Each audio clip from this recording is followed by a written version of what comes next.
Ladies and gentlemen, here's the moment we've been waiting for. We will now hear a reading from the book that has won the 2012 Australian Christian Book of the Year Award.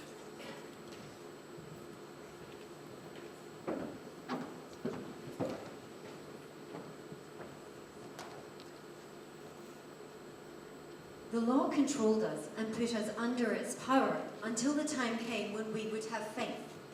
In fact, the law was our teacher. It was supposed to teach us until we had faith and were acceptable to God. But once a person has learned to have faith, there is no need to have the law as a teacher. All of you were God's children because of your faith in Christ Jesus. And when you were baptized, it was as though you had put on Christ in the same way you put on new clothes. Faith in Christ Jesus is what makes each of you equal with each other, whether you are a Jew, a Greek, a slave, or a free person, a man or a woman. So if you belong to Christ, you are now part of Abraham's family, and you will be given what God has promised.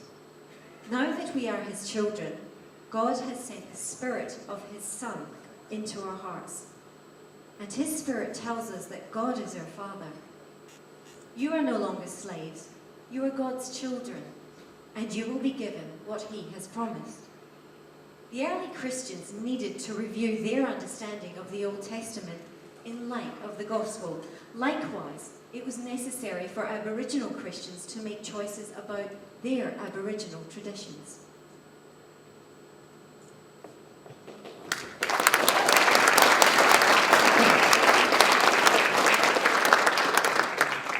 The 2012 Australian Christian Book of the Year is Gumbuli of Ngukurr, Aboriginal Elder in Arnhem Land, by Seiffert and published by Acorn Press.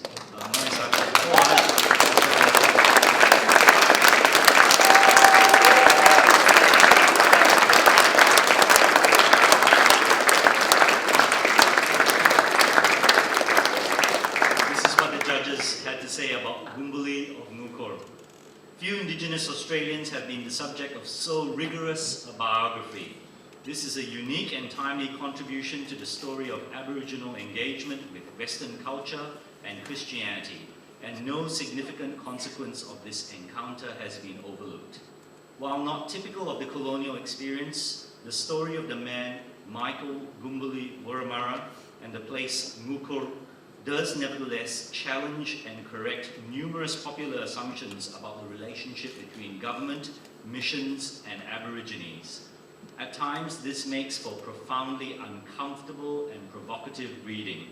It is always informative. Seiffert fearlessly incorporates a wide range of views and honestly evaluates the reliability of his sources, which are many and varied. Gumbuli is an example of an indigenous leader emerging from the church. His appraisal of traditional beliefs, customs and ceremonies, and his dialogue with Tanzanian and Ugandan Christians are fascinating. These missiological case studies are of universal interest.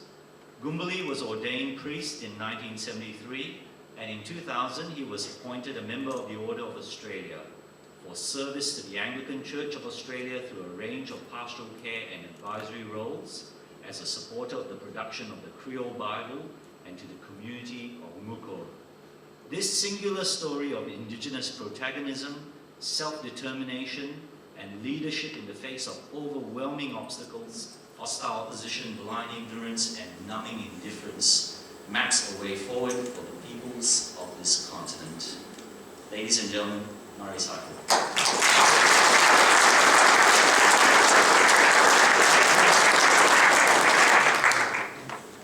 First of all, I'd like to say thank you to SPKA for putting together these awards. I've seen their work at Lumalinga College, and I've seen their work in Dar es Salaam, Tanzania. It's a very special work, and I think we should say congratulations.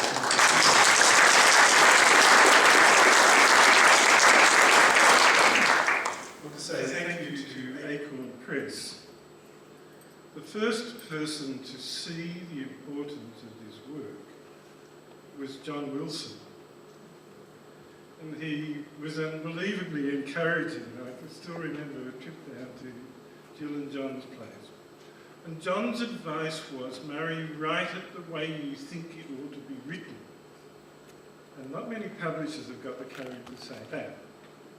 And Rena Pritchard, who was the editor of it, had to live with that and lived with it wonderfully. And she did a great job. And I'm very thankful to Rena and to Kristen, who finished it off, to Paul Arnott, who was always encouraging through that whole exercise.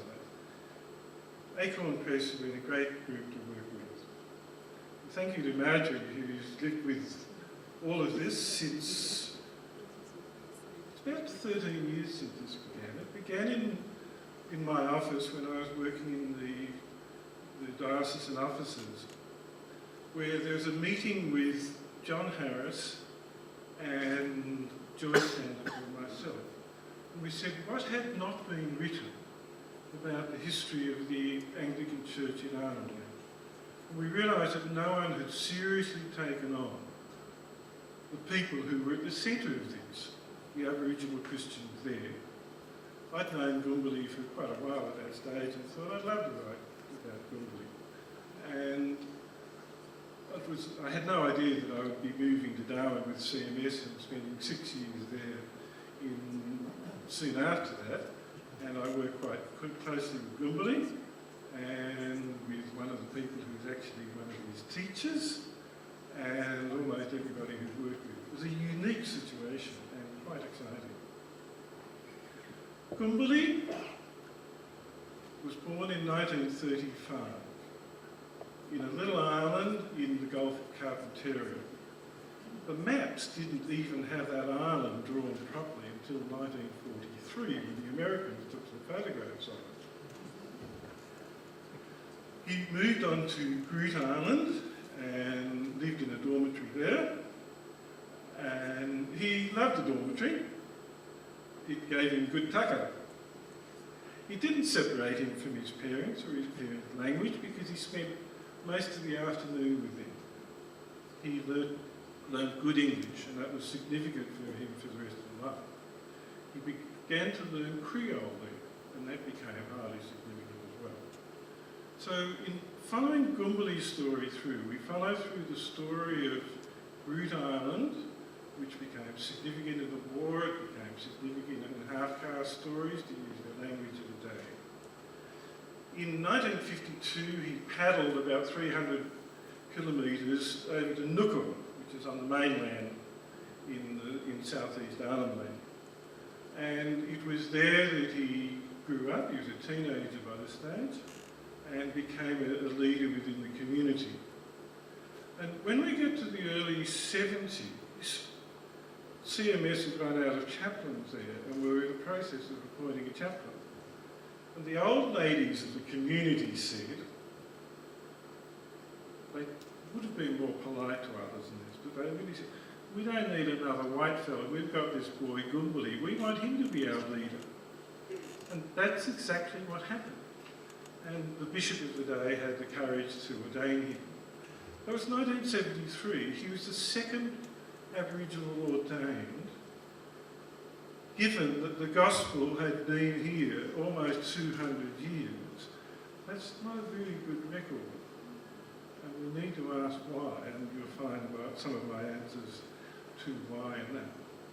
There was one fellow ordained a little bit before him who soon died, so that Gumbuli for most of his life has had no role model to follow at all. And he has explored the issue of being 100% Aboriginal, definitely, and 100% Christian, definitely. And that's the exciting part of his life. But for me to understand his life, I had to go and dig through what was happening with him before he was ordained. And that was the period when the government took control of the mission. Now, anybody who's read Quadrant this month, will hear someone who has said that the communists convinced the government they should take the missions off the churches. That's not true at all in that place. In fact, what happened was that CMS said, if these people are going to become real Australian citizens, any social benefits that are paid to them should not come to us. They should go directly to them. And they knew that that was going to be the beginning of the end of the mission. They said to the government, you've got to take it over. And the government didn't want it. And they gave them, I think it was 2 years' notice, and they still weren't ready for it. One of the most interesting lines out of that period was one of the government officers said to one of the CMS people, you did the wrong thing at Ngukurr. You prepared those Aboriginal people for independence, which was not surprising because there have been people from Africa who CMS workers from Africa who come back to Australia who was putting similar policies in place. You did the wrong thing. You're preparing them for independence. You should have been preparing them for the government to take over. It's a very interesting story. And in fact, someone has just written to me a few weeks ago and said that the fascinating thing about the book is it's actually a story of Aboriginal, or attempts at, Aboriginal self-determination, and that was put within the context of the biography. Well, it's a story for all of us, I think. It's a story that the church needs to see that the Aboriginal people are part of church history and part of this nation. They're a fantastic mob out at Ngukurr. We enjoyed so often going out to see them and to see their courage, but to see what they had to fight against as well. So this book is a contribution towards reconciliation, and it's a contribution towards understanding what the life of Aboriginal people in remote communities is today. So thank you very much. I hope those of you who have a chance to read it do enjoy it. So, thank you.